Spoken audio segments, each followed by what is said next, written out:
Hoy, tarantado! Ano itong nalaman kung pinoporma mo raw si Jen? Ako pa talaga niloko nyo? Tinuring kitang parang sariling kapatid tapos ganitong isusukli mo sa aking hinayupa ka? Teka pre, sino ba nagsabi sa inyan? Kanino mo nalaman? Kay Alexa, ito screenshots ng messages mo sa girlfriend ko. Huwag ka na magpaliwanag kasi wala ka ng lusot. Ayan na yung pruweba oh. Tubong kapis ang unika ihang si Alexa.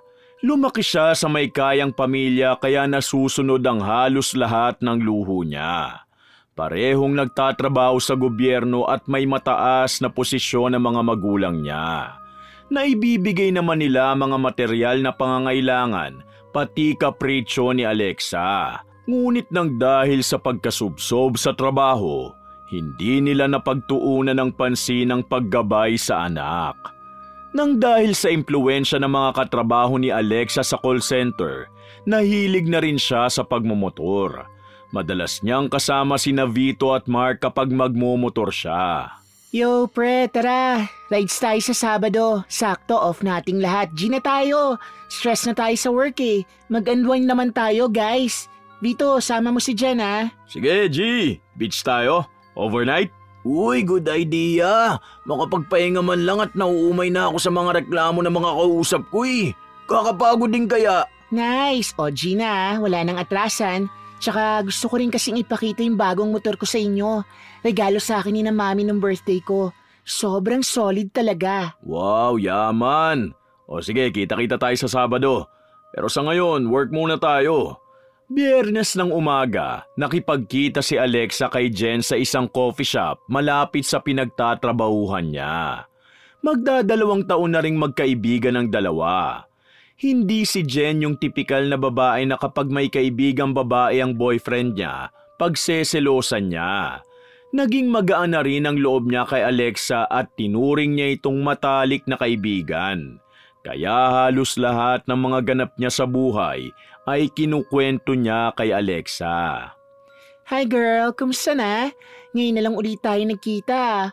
Sama ko sa Sabado ah. Beach tayo overnight. Gina? Sure. Wait, kasama ba si Mark? Yup, sasama siya. Why? Wala naman.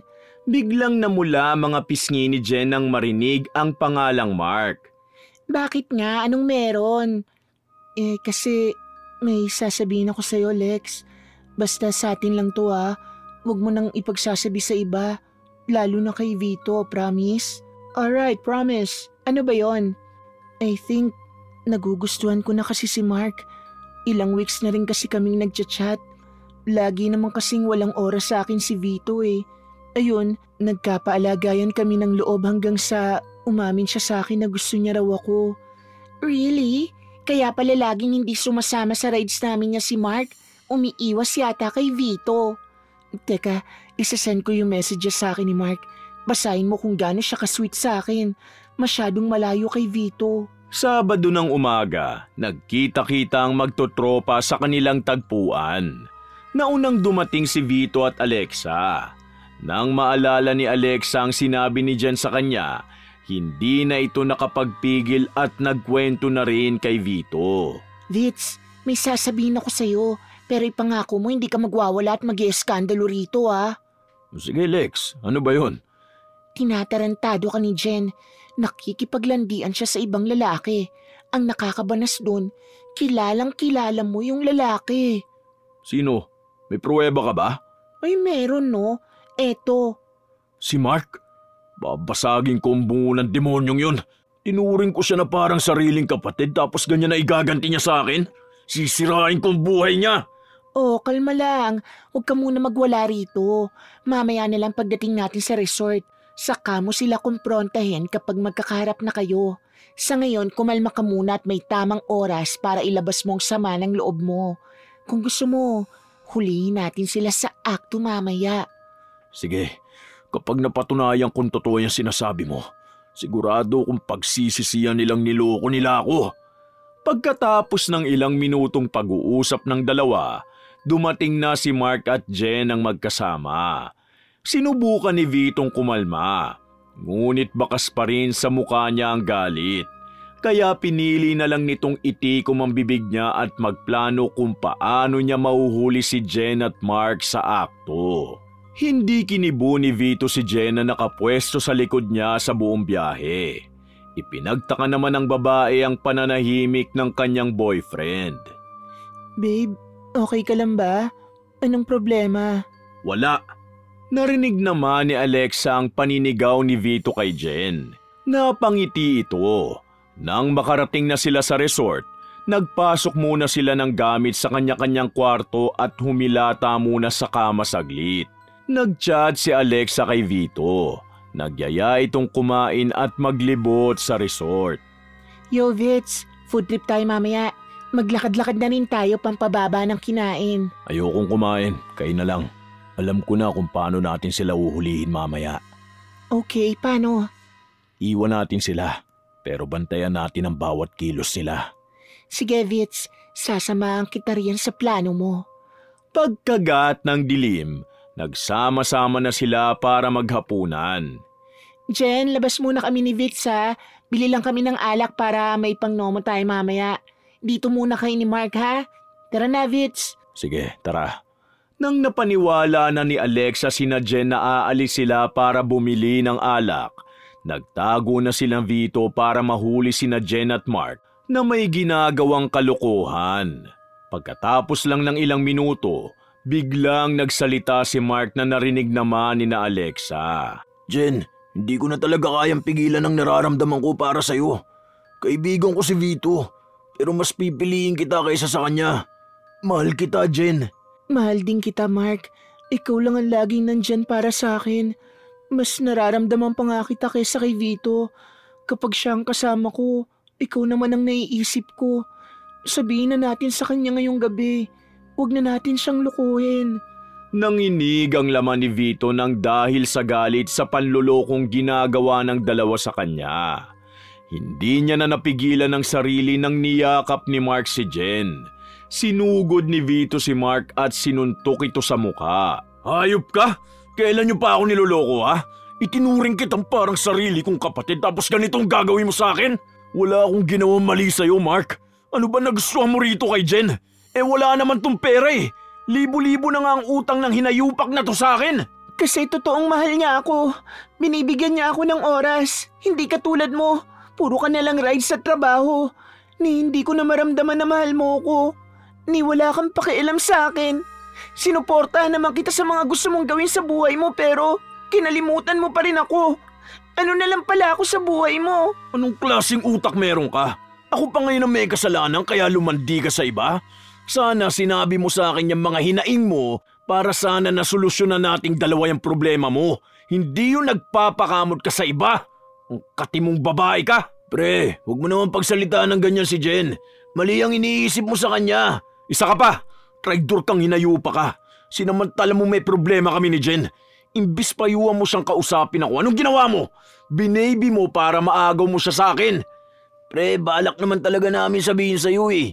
Tsumitsyempo lang kami. Pasensya na. Kaninang umaga ko pa alam yung kagaguhang ginagawa niyo sa akin. Gusto ko lang talagang makita ng sariling mga mata kong panluloko niyo. Habang nagsasagutan si Vito, napapalunok si Alexa. Alam niya kasing posibleng mabanggit ang pangalan niya at madamay siya sa gulo ng magkaibigan. Ngunit kung sakaling mangyari yun, handa naman siya dahil kabisado niya na ang mga sasabihin niyang dahilan. Teka, paano mo naman nalaman? Sino nagsabi sa'yo ng tungkol sa amin ni Jen? Si Alexa. Laking pasasalamat ko sa kanya kasi nabuksan ang mga mata ko.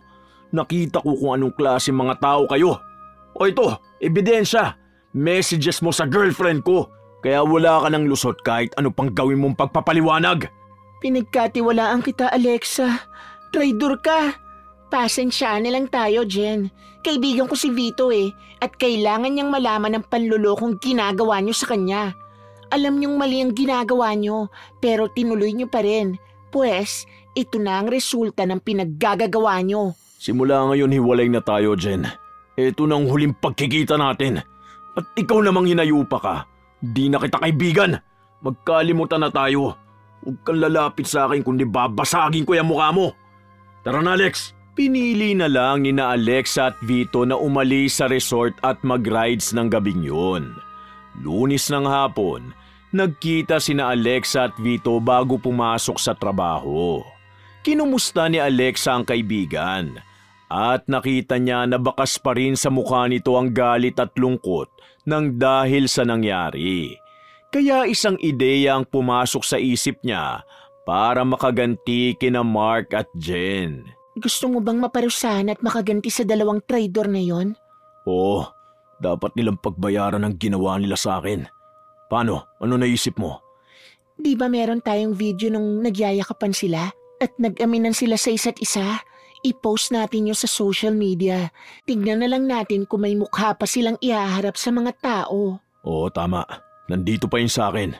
Sige, i-upload ko.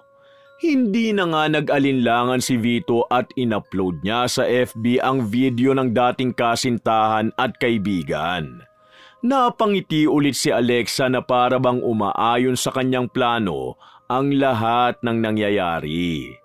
Isang gabi, habang magkasama sina Alexa at Vito sa labas ng kanilang opisina, kinumpronta ni Mark si Vito tungkol sa video nila ni Jen. Vito, sobra naman yata yung ginawa mo sa amin. Basahin mo itong mga panghusga sa amin ng tao. Sobrang apektado na si Jen sa nangyayari. I-delete mo na tong video please. Maawa ka naman kay Jen. Tama lang yan sa inyo. Kulang pa nga yan kung tutusin eh. Hindi mo yata alam kung anong ginawa mo eh. Hindi lang kami ang inuhusgahan. Pati na rin ikaw pinagsasalita na masama ng mga tao. Pati ikaw damay sa ginawa mo. Wala akong pakialam sa sasabihin ng ibang tao sa akin. Ang mahalaga, makagante ko sa inyo. Akala nyo magiging masaya na kayo pag nawala ako sa mga buhay nyo? Asa kayo? Hindi ako papayag ng ganun-ganun na lang. Nanloko na nga kayo tapos kayo pa masaya? Nang dahil sa ginawa ni Vito, naging usap-usapan sila sa kanilang trabaho. Pati si Vito hinusgahan na rin ang kanyang mga katrabaho. Pati nga pamilya niya nadamay na rin. Kaya nagkandaletse-letse na ang buhay ni Vito. Magulo ang utak niya kaya naapektuhan na rin ang trabaho niya. Madalas, hindi siya nakakapasok at lagi na siyang palpak sa trabaho dahil naging mainitin ang ulo nito. Ipinatawag si Vito ng kanyang boss at pinagsabihan dahil hindi niya na magawa ng maayos ang trabaho niya. Dismayado sa kanya ang boss niya dahil mapopromote na sana siya bilang team leader kung hindi lang nangyari na gumulo ang buhay niya. Binalaan ni boss na posibleng masuspinde o matanggal na si Vito sa trabaho kapag may nagawa pa ulit itong kapalpakan. Miyerkules ng hapon, nakipag-video call si Alexa kay Vito para kumustahin naman ang lagay nito. Yo pre, sorry hindi na kita nahintay kanina. Umuwi na ako agad eh. Pero tara, rides tayo, game? Huwag muna ngayon Lex, may problema ako eh. Baka masuspindi o matanggal na ako kapag pumalpak pa ako sa trabaho. Kinausap na ako ni Boss Mike eh. Ganun ba? O sige, next time na lang, Vitz. Kaya mo yan. Malalampasan mo rin yung pinagdadaanan mo. Nandito lang ako para sa'yo. Salamat Lex. Nung araw din na yon, pumasok si Alexa ng maaga sa trabaho. Pinuri siya ng kanyang boss dahil daw sa pambihirang dedikasyon niya sa trabaho. Nabanggit ng boss niya na may tatawag sa kanila na bagong kliyente at gusto niyang si Vito ang kumausap doon dahil sa galing niyang mag-handle ng kliyente. At para makabawi naman daw siya. Sinabi pa ni boss na kailangan daw maghanda si Vito dahil malaking kliyente raw ang kakausapin niya. Nang pumasok si Vito, nagulat siya dahil tinanong ng kanyang boss kung handa na raw siyang kausapin ng bago nilang kliyente na si Mr. Sakamoto. Wala siyang kaalam-alam na siya ang naka-assign na mag-handle sa client. Ngunit wala naman siyang magawa kundi umuo kahit hindi siya nakapaghanda.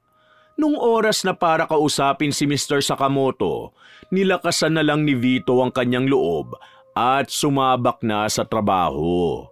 Nung una, ayos naman dahil nadala niya ang pag-uusap nila ng kliyente. Ngunit dumating sa puntong uminit ang ulo ng kliyente sa kanya dahil maraming tanong tungkol sa serbisyo at produkto ng kumpanya ang hindi niya nabigyan ng linaw. Yung ibang tanong, hindi niya rin nasagot. Mabilis na nakarating sa boss ni Vito ang nangyari. Nawala ang malaking kliyente nila ng dahil kay Vito. Kaya naman nagpasya na si boss na suspindihin ng 1 buwan sa trabaho ang lalaki. Wala nang nagawa si Vito kundi sumang-ayon sa boss niya. Kaya inayos niya na ang kanyang mga gamit at nagpasya nang umuwi. Habang naglalakad palabas si Vito, nakasalubong niya naman si Alexa. Wala na, Alex. Suspendido ako na 1 buwan eh. Sira na talaga ang buhay ko. Di good. Ibig sabihin, sumasang-ayon ang lahat ng nangyayari sa plano ko. Ha? Hindi ko maintindihan. Hadlang ka kasi sa promotions ko eh. Bakit kasi kailangan pagpilian pa tayo? Pwede namang sa akin na yung posisyon. Mas magaling at masipag naman ako kesa sa'yo. Tinraidor mo ako? Yes. Actually, planado ko lahat ng nangyari. Matagal na talagang alam ni Alexa na may namamagitan kina Jen at Mark. Naghintay lang siya na mahulog ang loob ng dalawa sa isa't isa at sa bibig mismo ni Jen manggaling ang panlulokong ginagawa nila kay Vito. Hinintay niya ang tamang tiyempo para masabi kay Vito nang may pruweba ang nangyari. Pati ang video nila kina Mark, pagbibigay ng ideya kay Vito na i-upload sa FB ang video hanggang sa hindi pagbanggit na kailangan maghanda ni Vito para sa bagong kliyente. Lahat yon planado at sinadya ni Alexa. Akala ko totoong kaibigan kita. Traidor ka rin pala. Nang dahil sa lintik na promotion na yung ginawa mo ito sa akin? Sorry Vito, masyado ka kasing utu-uto. Ang dali mo lang manipulahin. Kung hindi ka sana hadlang sa pag-angat ko, di sana hindi nangyari sa'yo yan. Traidor ka! Pagbabayaran mong ginawa mo sa akin! Sus, narinig ko na yan eh. Sige na, at may pasok pa ako. Makalipas ang ilang linggo, natanggap na rin ni Alexa ang inaasam-asam na promotion. Ibinalita niya ito agad kay Mina na kanyang ina. Hi Mommy, may good news ako sa'yo. May achievement ako. Na-promote na ako.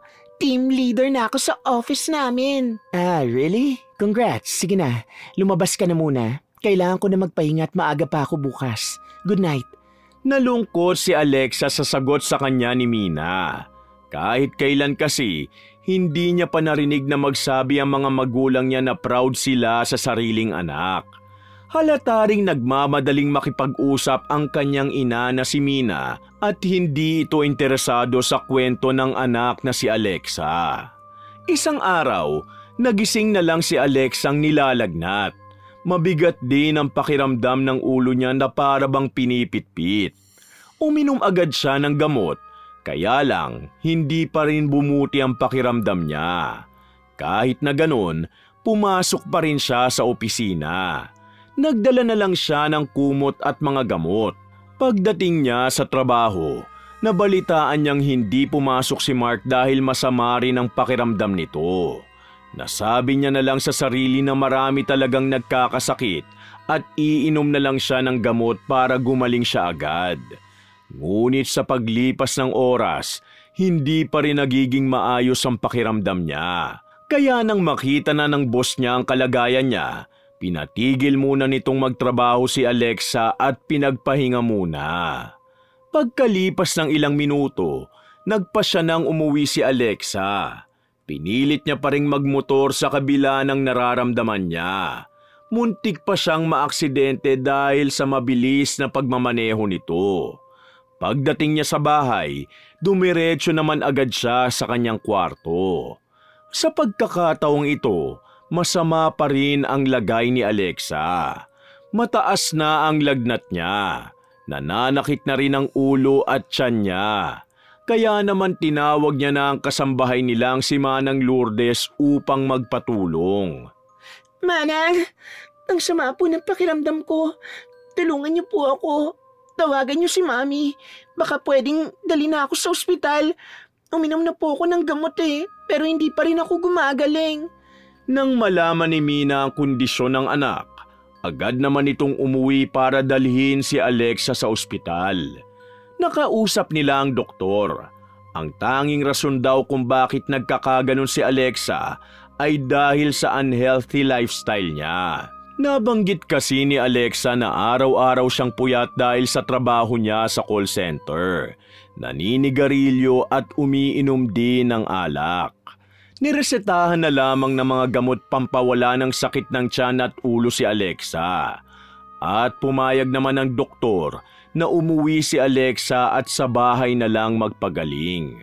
Nang makauwi na sila, kinausap ni Mina ang kanyang anak. Alexa, kung may kailangan ka, tawagan mo lang ako ha. Nandun lang ako sa kabilang kwarto. Himala, may oras ka yata para sa akin ngayon. Sana palagi na lang ako may sakit para nakukuha ko ang atensyon mo. Hindi na muna ako papasok sa trabaho para bukas mabantayan kita. Magpahinga ka na muna at hayaan nating tumalab yung mga gamot na iniinom mo. Ikaw ba yan, ma'am? Imposible kasing unahin mo ko eh. Ang alam ko kasi, trabaho mo lang ang mahalaga sa'yo. Sure ka bang okay ka lang? May sakit ka yata eh. Sorry anak, hindi na ako makikipagtalo sa'yo. Ang mahalaga sa akin ngayon, gumaling ka. Saka na tayo mag-usap kapag okay ka na. Kung gagaling pa ako. Lumipas ang mga oras nang wala pa ring pagbabago sa kalagayan ni Alexa.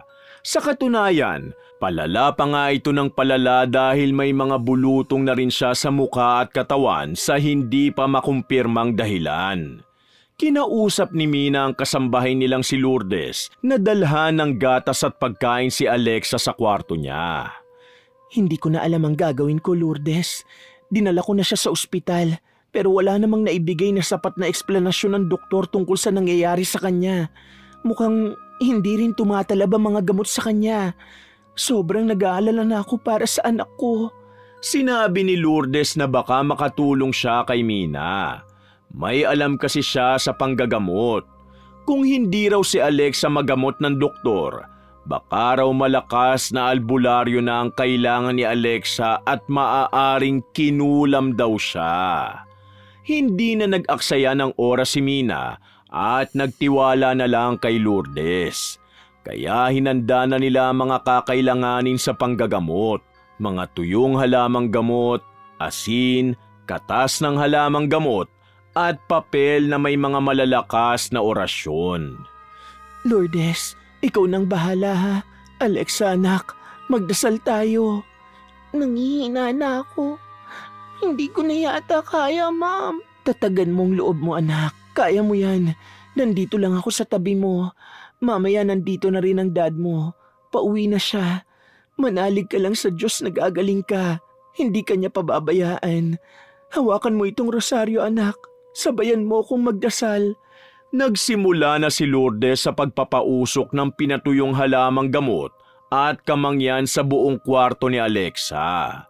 Nagsaboy na rin siya ng asin at nagkusko sa katawan nito. Pinalibutan din niya ng asin si Alexa sa pamamagitan ng pagguhit ng bilog sa kama nito. Pagkatapos ng ilang minuto, sinunog niya naman ang papel na may nakasulat na orasyon at gumuhit siya ng krus gamit ang abo sa noo, pisngi, leeg, kamay at paa ni Alexa. Ang natirang abo ay hinalo niya sa maligamgam na tubig at ipinainom naman ito kay Alexa. Itinapal niya mga halamang gamot sa noo at katawan ni Alexa. Pumikit siya at nag-orasyon muli. Sinabayan siya ng taimtim na dasal ni Mina. Maya-maya pa, paunti-unti nang bumubuti ang kalagayan ng dalaga. Bumaba na ang lagnat niya at nawala na rin ang pananakit ng tiyan niya. Manang, salamat po. Utang na loob ko po ang buhay ko sa inyo. Salamat, Manang. Magkano po ba ang kailangan kong bayaran sa inyo? Magsabi ka lang po at kahit magkano, ibibigay ko. Hindi tinanggap ni Lourdes ang binigay na pera ni Mina dahil ginawa niya lamang daw ang tungkulin niya bilang manggagamot. Masaya na raw siya na may napapagaling siya. Nang bumuti na ang pakiramdam ni Alexa, tinanong niya si Mina kung pwede ba silang mag-usap mag-ina ng masinsinan. Salamat sa Diyos at okay ka na. Wala na ba talagang masakit sa'yo? Wala na po, Mami. Okay na po ako. Na-confirm po ba ni Manang kung nakulam talaga ako? Oo, Alexa. Gusto mo bang alamin kung sinong gumawa niyan sa'yo? Pwede kong tawagin si Manang ulit. Wag na, Mami. Parang kilala ko na kung sino eh. Pero ayoko magsalita ng tapos. Ayoko mambintang. Ang importante, okay na ako ngayon. Alexa, pasensya ka na sa amin ng daddy mo. Iginugol namin ang oras namin sa trabaho. Hindi ka namin nagabayan ng maigi. Akala namin sapat nang binibigay naming material na bagay sa'yo. Maling-mali kami, anak. I'm so sorry. Babawi kami sa'yo. Sana lang hindi pa huli ang lahat. Alam mo kung bakit ako nakulam, Ma'am? Kasi gusto ko ring umangat katulad nyo. Gusto ko ring tumaas ang posisyon ko sa trabaho. At baka sakaling magkaroon na ako ng halaga sa inyo. Baka sakaling mahalin nyo na ako. Mahal ka namin, anak. Hindi mo kailangan ng mataas na posisyon. Mahal ka namin kahit anong mangyari kasi anak ka namin. Galing ka sa amin, sa akin. Pasensya ka na kung hindi namin naiparamdam sa iyo. Pero mahal na mahal ka namin. Lagi mong tatandaan yan. Sana mapatawad mo kami. Pangako, magbabago na kami. Tinupad naman ng mga magulang ni Alexa ang kanilang pangako sa anak. Lagi na silang naglalaan ng oras para dito. At kapag may gustong ikwento si Alexa, nakikinig na sila ng gusto at lagi na nilang sinasabing proud sila sa kanilang anak. Hay anak, wala kang pasok ngayon, di ba? Tara, movie night. Pinagluto pala kita ng paborito mong pork sinigang. Nandun sa kusina kung sakaling nagugutom ka, ha? Movie? Kaso tinatamad ako eh. Pero sige, sa isang kondisyon. Sure, ano yun, nak? Dapat kasama natin si Papa. Tsaka dapat may popcorn at pizza. Narinig ng daddy ni Alexa ang usapan ng mag-ina. Sakto, may dala siyang pizza at popcorn dahil plano na talaga ng lalaking manood ng movie kasama ang kanyang mag-ina. Nagpasalamat ng gusto si Alexa kina Mina dahil may oras na mag-asawa sa kanilang anak. Sa pagkakataong ito, ramdam na niya ang pagmamahal sa kanya ng mga magulang. Ngunit parang may kulang pa rin sa buhay niya. Nawalan kasi siya ng mga totoong kaibigan dahil sa pagtatraidor niya. Gusto niyang ayusin ang mga pagkakamali niya kaya sinubukan niyang mag-reach out kina Vito, Mark at Jen. Kaso nabigo siya dahil hindi siya pinansin ni na Mark at Jen. Blinak din siya ni Vito sa FB. Mukha raw talagang binura na siya ng mga dating kaibigan sa buhay nila. Ngunit hindi pa rin siya nawala ng pag-asang baka isang araw mapatawad din siya ng mga ito. Lalo na si Vito. Hindi pa rin siya sumuko at handa siyang gawin ng lahat para maibalik ang dati nilang pagkakaibigan. Hinanda niya ang kanyang sarili sa mga posibleng masasakit na salita na ibabato sa kanya ni Vito. Kinondisyon niya ang kanyang utak na dapat intindihin niya ang mga dating kaibigan dahil kahit sino naman ay magagalit sa ginawa niya at pipiliin na lang putulin ang pagkakaibigan. Kaya kahit mahirapan at masaktan pa siya, tatanggapin niya kung ang kapalit naman ay kapatawaran ng mga kapatid niya sa ibang ina. Makalipas ang isang linggo, nakabalik na rin siya sa trabaho. Nagkasalubong sila ni Mark nung break time nila. Nilagpasan siya nito, ngunit hinabol niya para kausapin at linawin ang lahat. Mark, sandali. Please, mag-usap naman tayo. Wala na tayong dapat pag-usapan. Traidor ka. Sinira mo ang pagkakaibigan natin. Sandali, Mark. Ako ba talaga ang sumira sa pagkakaibigan natin? Hindi ba kayo ni Jen ang nanloko? Sa totoo lang, hindi ko pinagsisisihan na sinabi ko kay Vito ang pinagagawa niyo sa kanya. Mali kasi talaga eh. Sana ma-realize niyo ang pagkakamali niyo. Mahal ko si Jen. Hindi ko siya pinababayaan. Mahal mo pero niloko mo ang kaibigan mo. Kasalanan mo kung bakit kayo nagkasira. Nagkasala na nga kayo, tinago niyo pa ni Jen ang relasyon niyo. Pinatagal niyo pa. Dapat sinabi niyo na agad kay Vito. Tingin mo ba wala lang sa kanya yung ginawa niyo? Sobrang naapektuhan yung tao. Humingi na ako ng tawad sa kanya. Ano pa bang gusto niyang gawin ko? Lumuhod sa harap niya? Diyos nga, nakakapagpatawad eh. Sino ba siya? Sinira niya na rin kami ni Jen. Nakaganti na siya. Ano ba naman, Mark? Ikaw na nga ang may maling ginawa sa kapwa, ikaw pang matapang. Matuto ka naman magpakumbaba. Isipin mo, may pinagsamahan din kayo ng kaibigan mo. Oo na, mali na kami. Tapos na. Nangyari na eh. Ano pa magagawa namin? Meron ka magagawa. Kailangan tulungan mo ako para makabalik si Vito sa trabaho. Ha? O sige, paano natin gagawin yun? Pumunta si Alexa at Mark sa kanilang boss upang ipaliwanag ang totoong nangyari kay Vito. Nakasalanan ni Alexa kung bakit nawala ang malaki nilang kliyente dahil hindi niya sinabi kay Vito ang bili ng boss nila. Yun ang rason kung bakit hindi siya nakapaghanda. Sinabi rin ni Alexa na dapat ibigay ng boss niya ang posisyon kay Vito pagbalik niya sa trabaho dahil mas magaling at mas dedikado naman talaga si Vito kaysa sa kanya. Kaya nakiusap ng paulit-ulit si Alexa na pabalikin na sa trabaho ang kaibigan. Pati si Mark ay tumulong na rin sa pagkumbinsi sa kanilang boss. Wala nang nagawa ang boss at nang dahil sa pangulit nilang dalawa, pumayag na ito at tinawagan si Vito para ipaalam na pwede nang bumalik sa trabaho ang lalaki kahit wala pang 1 buwan. Kinabukasan, pumasok na si Vito sa trabaho.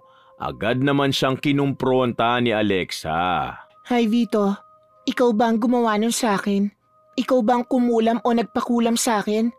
Oo, ako ang kumulam sa'yo. Di ba sabi ko sa'yo pagbabayarin kita? Sorry Vito, kahit ginawa mo yun sa akin, gusto ko pa rin humingi ng tawad sa mga ginawa ko sa'yo. At kung magsusorry ka sa akin, gusto kong malaman mo na napatawad na kita noon pa. Kung tutuusin, tama lang yung nangyari sa akin dahil kailangan ko talagang pagbayaran ng mga kasalanan ko. Pero salamat kasi nang dahil sa ginawa mo, naayos ko ang relasyon ko sa pamilya ko. Bakit mo ba kasi nagawa yun sa akin? Hindi ko maintindihan eh. Sige, ngayong nalaman mong may alam ako sa pangungulam, ipagkalat mo na para husgahan at pagkaisaan ulit ako ng mga tao. Hindi ko gagawin yun, Vito. Paano pa ako magtitiwala sa yung traidor ka? Basta, wala akong gagawin masama sa iyo. Maniwala ka. At sana mapatawad mo pa ako. Kahit imposible mang isipin, sana maibalik pa rin natin ang dati nating pagkakaibigan. Sorry ulit, Vito. Iiwas na muna ako sa iyo ngayon. Mag-focus muna tayo sa trabaho. Nalaman ni Vito na si Alexa at Mark ang rason kung bakit siya nakabalik agad sa trabaho.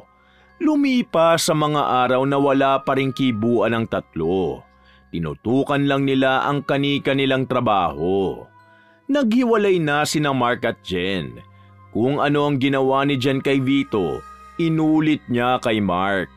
Habang magkarelasyon sila ni Mark, nahulog din ang loob niya sa ibang lalaki. Sinubukan ni Mark makipag-ayos kay Vito at nang malaman ni Vito ang nangyari, nang ibabaw pa rin ang pagkakaibigan ng dalawa. Dinamayan ni Vito si Mark. May lamat na ang kanilang pagkakaibigan, ngunit nandyan pa rin ang dalawa para sa isa't isa. Makalipas ang 3 buwan, binalitaan ni Boss si Vito at Alexa na pareho silang na-promote sa trabaho nang dahil sa galing, diskarte at pagmamahal nila sa kumpanya. Si Alexa ay nakabalik sa pagiging team leader, samantalang si Vito ay napiling maging operations manager. Congrats pre, masaya ako para sa iyo. Ako, kailan kaya ako mapopromote? Soon pare, galingan mo pa. Tsaka pumasok ka na sa tamang oras. Lagi kang late eh. Magaling ka rin naman sa trabaho mo eh. Makikita rin ni boss yan. Sana nga, imamanifest ko yan. Thanks pre ah. Nakita ni Vito at Mark si Alexa na papasok sa trabaho. Bigla itong tinawag ni Vito. Hi Lex, congrats pala ah. Thanks Vits, congrats din. Happy ako for you. Bago pumasok si Alexa, ipinaliwanag niya kung bakit nakagawa siya ng mali kay Vito. Sa una, napakunot ang noo ni na Vito. Ngunit naintindihan din nila ang pinanggagalingan ni Alex sa kalaunan.